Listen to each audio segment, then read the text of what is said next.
Now we're going to consider the speed of sound. In order to calculate the speed of sound, we consider a cylindrical gas element, and let's say that between the piston of the undisturbed gas and the right dashed line here, I have a distance v times delta t, where v is the speed of sound. And what I do is I apply an additional pressure to the piston so that the piston starts moving with a velocity Vx to the right, and at the end of delta t, what I find is that all the gas molecules inside the dashed volume will start moving with velocity Vx to the right. So there is the change in volume due to change in the length by Vx delta t when the piston has moved with average velocity Vx in time interval delta t. Alright, so I call Vx the average speed of the piston, so that it has moved a distance Vx times delta t in the time interval delta t. I have the applied force on the piston, P, the additional force is delta P times the cross-sectional area A in I hat direction. So this is my x-axis. And so I have this additional force delta P times A I hat. When it is undisturbed, I have the same pressure on both sides, so you can see that the gas is in equilibrium. So in this scenario, I have this additional force delta P times A times I hat that I have applied. V is the speed of sound in the gas that I'm trying to calculate. And what happens is when you apply a force for a time interval delta t, we have the impulse momentum theorem. This is for linear momentum. The impulse momentum theorem tells us that the impulse that we apply is going to cause a change in the linear momentum. So this P is a linear momentum of the gas molecules. So how much is the impulse that we're applying here? Impulse is equal to the net force that we're applying in the time interval delta t. The net force that we're applying is A delta P, and it's applied in time interval delta t. It is in plus I hat direction. And the change in pressure delta P is related to the change in volume minus bulk modulus delta V over V initial. So when we're applying this force, we are going to get a decrease in the volume. So the decrease in the volume is by Vx A delta t, Vx times A times delta t. The initial volume was VA delta t. So that is this initial volume, VA delta t, V initial, and this is V final. Alright, so A delta t's cancel, the minus sign disappears, so I find that the pressure change is B times Vx, the speed of the piston, divided by the speed of sound. So the impulse that I'm applying is A B Vx over V delta t in I hat direction. And what is the change in momentum of the gas particles? It is the mass of the gas particles times the change in volume. So in the time interval delta t, because the sound wave just finishes propagating from this point to this point, so in the time interval delta t, by the time the piston has moved Vx delta t, all the gas molecules inside this volume are now moving with velocity Vx in I hat direction. So this will be the mass of the gas molecules inside is the density of the gas times the initial volume. Their final velocity is Vx I hat minus 0. So this is going to be equal to rho v delta t a Vx I hat.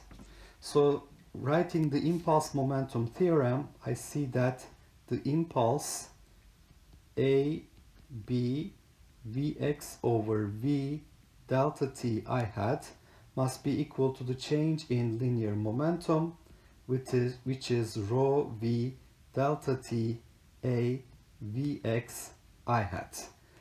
So now I can see that there are two areas, so the areas will cancel, the delta t's will cancel, and I will have Vx's cancelling. So I'm left with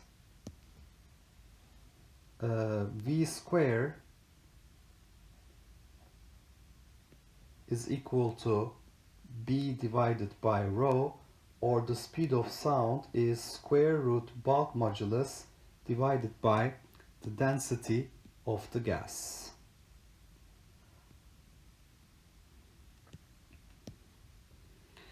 Okay, so this relationship looks similar to V is equal to square root T over mu for waves on a string. So we can generalize this for our sound waves. In general, the speed of sound is going to be related to square root of the elastic property divided by the inertial property.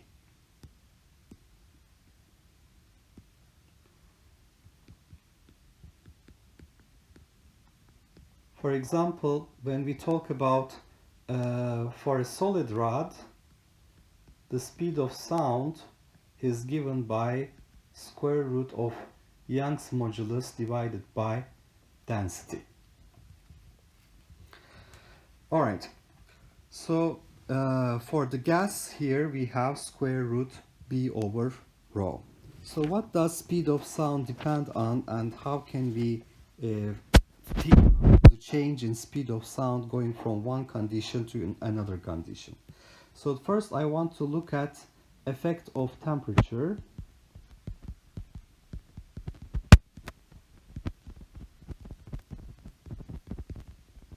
The speed of sound in air is related to temperature with the following relationship. V is equal to 331 square root 1 plus Tc divided by 273, where Tc is the temperature given in degrees Celsius. So that at 0 degrees Celsius the speed of sound is 331 meters per second. At 20 degrees Celsius the speed of sound is 343 meters per second in air.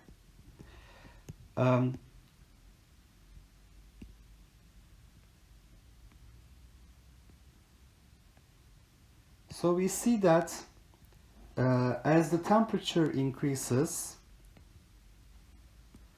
what happens is that the kinetic energy of the gas molecules are increasing. Kinetic energy of the gas molecules increase, and average separation between gas molecules decreases, and therefore they interact more frequently.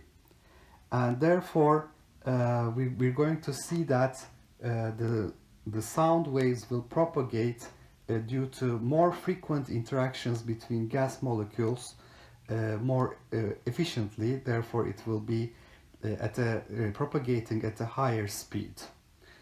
All right, so more frequent interactions and therefore the speed of sound increases. Now, if you consider the effect of humidity, we have a similar situation. That means we're increasing the number of gas molecules inside a given volume. So as humidity increases, we're going to see a similar scenario. Average separation between the gas molecules will decrease. Therefore, the speed of sound increases. Now, another important variation in the speed of sound is effect of phase of the material. We find that going from solids to liquids to gases, we're going to get a decrease in the speed of sound. So if the speed of sound is low in a gas, when you condense it into liquid, it increases. When you condense it into a solid, it increases more. So as the density increases, the speed of sound is going to increase. So that's the scenario here. So why is that the case? Because if I look at this formula, V is equal to square root B over rho, it seems to suggest that it should be the opposite, because the B changes drastically going from gases to solids. So let's demonstrate that very quickly.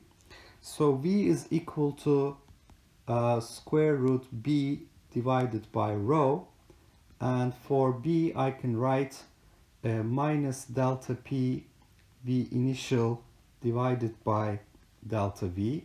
Remember, delta P is minus B delta V over V initial. And for rho, I can write V initial plus delta V, the final volume, divided by its mass. So this is going to be minus delta P V initial squared divided by M delta V minus delta P times delta V V initial divided by M times delta V. The delta V's will cancel. So I will find that this is going to be square root of minus delta P V initial square over M delta V minus delta P V initial over M. So if you look at this expression in solids, for a given change in pressure delta P, delta V is negative and very small compared to gases and liquids. So since delta V is negative and very small, you're going to get V increasing in solids. Even though the density relationship here, it's being at the bottom, seems to suggest that it should be the opposite, there is a dramatic effect on the bulk modulus which counteracts the density in the denominator. So we're going to see an increase in the speed as we go from gases to liquids to solids. Now that we have found the speed of sound in the material is given by square root B over rho, we can put for B rho V square. Now I want to remind you that we have found the delta P max and delta S max were related, the S max were related, delta P max, the pressure amplitude was given by BKS max. So delta P max is equal to BKS max, but I have just found that B is equal to rho V square, so I can write rho V square K S max. On the other hand, the speed of propagation V is related to omega and K. It's omega over K. So remember, this is lambda over T, which is 2 pi over T lambda divided by 2 pi. So it's omega over K. So I can write here rho V square times K is equal to omega divided by V. So these V's cancel, S max, and I can obtain another relationship between pressure amplitude and displacement amplitude. Pressure amplitude is rho V omega times displacement amplitude, S max.